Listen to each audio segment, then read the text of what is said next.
Deu P365, essa é a letra A. Ele pede para a gente indicar as forças dos pontos A e B.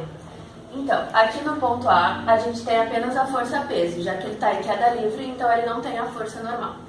Já no ponto B, que é esse aqui, nós temos a força-peso e a força normal, já que ele está apoiado na superfície. Lembrando que a força-peso é perpendicular ao solo.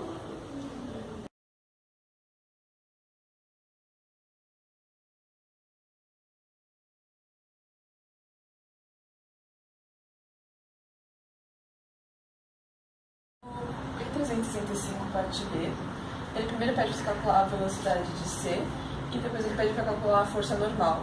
Tudo isso em função de massa, gravidade e raio, que nesse caso raio é a altura.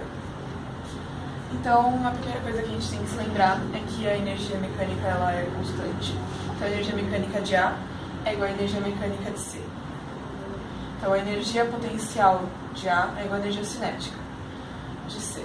A gente só tem energia potencial aqui no ponto A porque ele não está em movimento.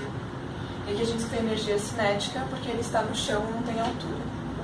Então a gente substitui energia potencial por massa vezes gravidade vezes altura, que é o raio, e a energia cinética pela fórmula massa vezes velocidade de C ao quadrado sobre 2.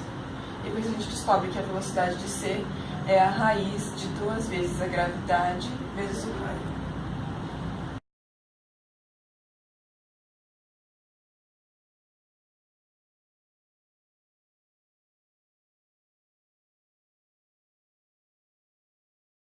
A gente vai tentar explicar o P365, a parte que ele pergunta a força normal, tá?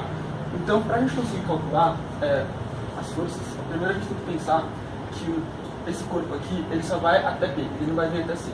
Portanto, a altura vai ser o raio vezes o cosseno de 45. A gente tem o raio, ângulo 45, então para a gente descobrir a altura é só multiplicar. Tá? A partir daí a gente sabe que aqui ele só vai ter energia potencial, porque o corpo é largado, ele não é posta nenhuma força sobre ele. Só a gravidade depois, né?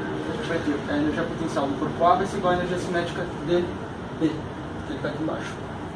Então a gente vai ficar com massa vezes a gravidade, vezes o raio, vezes o cosseno de 45. Isso daqui é a altura, isso daqui vai ser igual à energia cinética do corpo B. Tá?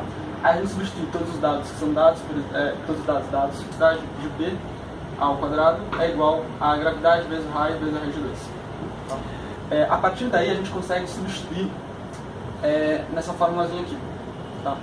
Que é isso? A gente está falando que a força normal menos a força peso vezes o cosseno de 45 vai ser igual à força centrípeta, tá? Por que a gente pegou isso daqui? Se você olhar aqui na figura, a gente vai ter que esse vetor aqui, que é a força normal, ele é igual à força centrípeta, tá? E aqui a gente tem a força peso. Então, a força peso e aqui a gente tem a peso também. E aqui a gente tem o ângulo que vai ser 45. Aqui é o ângulo de 45. Então, se a gente tirar isso daqui disso daqui, a gente vai chegar exatamente na resultante centrípeta. Sabendo que a gente já sabendo a velocidade ao quadrado, multiplicando pela massa e dividindo pelo raio, que são todos elementos já dados, a gente consegue chegar que a força normal vai ser igual a 3 vezes a raiz de 2 vezes a massa vezes a gravidade, e esse 3 vezes a raiz de 2 sobre 2.